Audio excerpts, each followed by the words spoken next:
जी, अस्सलाम वालेकुम to all viewers. Hopefully आप खैरियत से होंगे। अच्छा, लास्ट जो हमने एक मिनी प्रोजेक्ट बनाया था, लेआउट बनाया था सीएसएस से, फ्लेक्स प्रॉपर्टी से। तो होपफुली आपने उसको देखा होगा। आगे भी इंशाल्लाह हम प्रोजेक्ट्स कुछ बनाएंगे। पहले हम सीएसएस की ट्यूटोरियल्स को अच्छे तरीके से सारों को देख लें। आज का जो हमारा टॉपिक है वो है बैकग्राउंड प्रॉपर्टीज़ के ऊपर। तो लेट स्टार्ट। हम इस फाइल को ओपन कर लेते हैं, CMD, और डायरेक्ट ओपन करने के लिए हम कोड डॉट करते हैं तो ये आपका जो फाइल है वो डायरेक्टली ओपन हो जाती है। यहाँ पे हम स्ट्रक्चर बनाते हैं और अच्छा, अब यहाँ पे हम एक div बनाते हैं, डॉट क्या कहते हैं उससे, हम क्लास बनाते हैं जो है वो इमेज के नेम से बना लेते हैं, ठीक है। और यहाँ पर थोड़ी स्टाइल कर लेते हैं, हम स्टाइल टैग ओपन करते हैं, क्लोज करते हैं। और यहाँ पे हम इसको थोड़ा सेट कर लेते हैं, क्लास को कॉल करते हैं और क्लास को कॉल करने के बाद हम इसकी विड्थ रखते हैं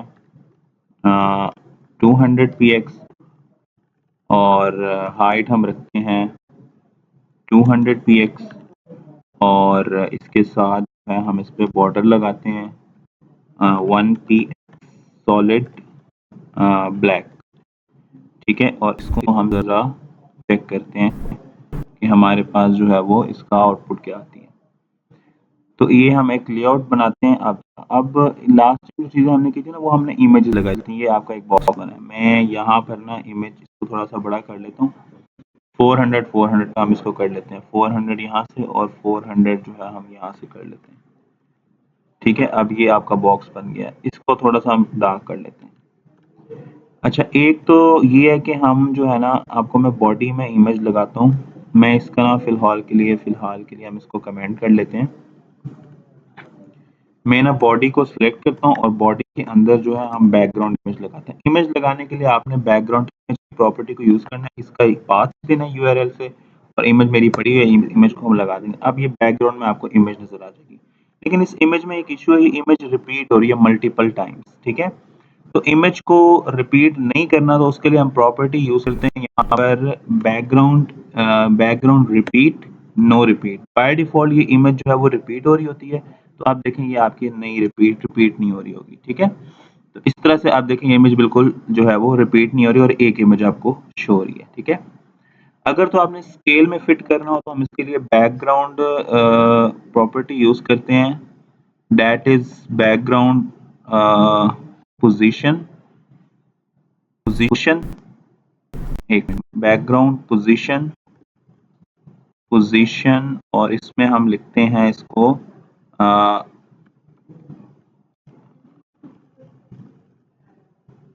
जस्ट वेट एक मिनट। यहाँ प्रॉपर्टीज थोड़ी सी ये बैकग्राउंड इमेज की थी, इसके लिए हमारे पास एक प्रॉपर्टी है बैकग्राउंड साइज, सॉरी, ठीक है। अच्छा, बैकग्राउंड, यहाँ पर बैकग्राउंड हम लिखते हैं बैकग्राउंड साइज। इसमें एक आता है कंटेन से होता है कि ये ना एक स्केल में हो जाता है, ये आपको नजर आ रहा होगा, ठीक है। और एक इसमें होता है कवर से ना ये पूरे पेज पर ना आपका एक्यूरेट फिट हो जाता है, ठीक है।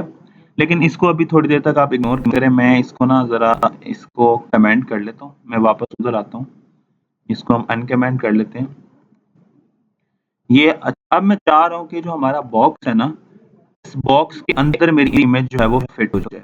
तो हमने इसकी इसकी एक बनाई हुई है क्लास, उसके अंदर हम लिखेंगे बैकग्राउंड इमेज, इसका पाथ देंगे। पाथ देने के बाद जो है हम यहाँ पर लिखेंगे इमेज का नेम, ठीक है। ये इमेज यहाँ पर आ गई।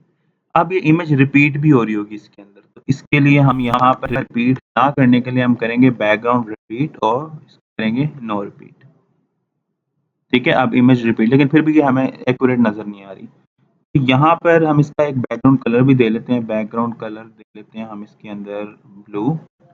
अच्छा, अब बैकग्राउंड प्रॉपर्टी थी एक हमारे पास रिपीट बैकग्राउंड साइज हम करते हैं, इसको हम करते हैं कंटेन से होता क्या है, आपका जो है स्केल में एक इमेज पूरे स्केल में आ गया है, लेकिन नीचे से जो है वो कट रही है। तो इसके लिए हम क्या करेंगे, हम इसको जो है वो बैकग्राउंड कवर करते हैं, साइज में कवर करते हैं। कवर से क्या होता है, आपको पूरी वो फिट कर देता है यहाँ पर, ठीक है। ये लेकिन फिर भी ये कट रही है, इसका साइज एडजस्ट करने के लिए हम इसको प्रॉपर्टी यूज करते हैं, उसको हम देखते हैं, ठीक है।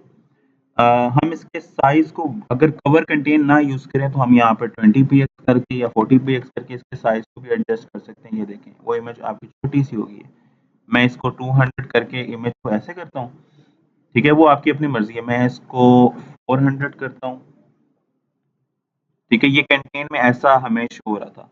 अब इसकी विड्थ को आप यहाँ से कम कर लें, ठीक है। अब ये देखें, विड्थ को नहीं, हम करेंगे हाइट को यहाँ से हम 200 कर लेते हैं, ठीक है। अब देखें, ये थोड़ा सा हम इसको 300 करते हैं। अब देखें, ये बिल्कुल जो है वो 250 आई थिंक सो, 200 250, ठीक है। अब ये इमेज जो है वो थोड़ी सी फिर भी रह गई है, 260 करते हैं, नहीं 240 करते हैं, ठीक है। अब देखें फिट आ गई। तो इसको खुद करना पड़ता है आपको सेट ना, तो कंटेन और साइज ये मैंने आपको अभी बता दिए, ठीक है। और इसमें कुछ प्रॉपर्टीज हैं, ठीक है। ये कंटेन से हमारे पास क्या होगा, ये अच्छा, इसको रिपीट को आप एक्स एक्सिस में वाई एक्सिस में मूव कर सकते हैं, ठीक है। तो रिपीट आपने नो रिपीट करना है। इमेज साइज हमारे पास जो है वो प्रॉपर्टी है जिससे हम इसके स्केल कर लेते हैं, जिससे मैंने कंटेन यूज किया है। और उसको आप सेंटर या अलाइनमेंट अगर चेंज करना चाहें तो आप इसकी पोजीशन प्रॉपर्टी से कर सकते हैं। फॉर एग्जांपल इसको मैं यहाँ से 100 करता हूँ, साइज इसका 100 कर लिया। अब इसको सेंटर में अगर लाना चाहें तो हम प्रॉपर्टी यूज करते हैं बैकग्राउंड पोजीशन की, और हम इस पोजीशन को जो है वो सेंटर में लेके आना चाहें तो सेंटर में आ जाएगा, ठीक है। और अगर इसको टॉप में लेके आना चाहें तो हम टॉप में ले आएंगे, ठीक है।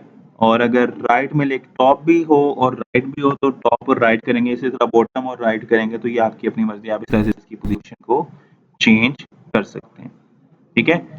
तो ये इसकी कुछ प्रॉपर्टीज थी जिसको हम अभी जो है वो देख रहे हैं। अगर इसका डिस्प्ले हम उड़ा खत्म कर दें, यानी नन कर दें, तो देखें ये डिस्प्ले इसका नन भी यहाँ पे हो जाएगा, अब कुछ भी शो नहीं हो रहा। तो डिस्प्ले प्रॉपर्टी भी हमारे पास यूज होती है। अच्छा, इसमें आप एक काम करते हैं, डिस्प्ले तो हमने नन कर ही दिया है। हम यहाँ पर बॉडी टैग के अंदर जाते हैं, यहाँ पर ना हम हेडिंग 2 बनाते हैं और इसके अंदर हम कंटेंट लिखते हैं अब्दुल्ला, नहीं यहाँ पर ये लिखते हैं, चैनल का नेम लिखते हैं next gen tech by ABDULLAH। अच्छा, ये और इस तरह के हम तकरीबन बना लेते हैं 25, ओके। ये अब आपका बन गया। और इसके साथ साथ हम इस पे बैकग्राउंड इमेज भी हम इसको कमेंट कर लेते हैं, ऊपर जो हमने डिव बनाया था, क्लास बनाई थी, क्लास की जो स्टाइलिंग की थी। सॉरी, मेरा जो कर्सर थोड़ा सा हिल रहा है, हम इसको जो है वो कर लेते हैं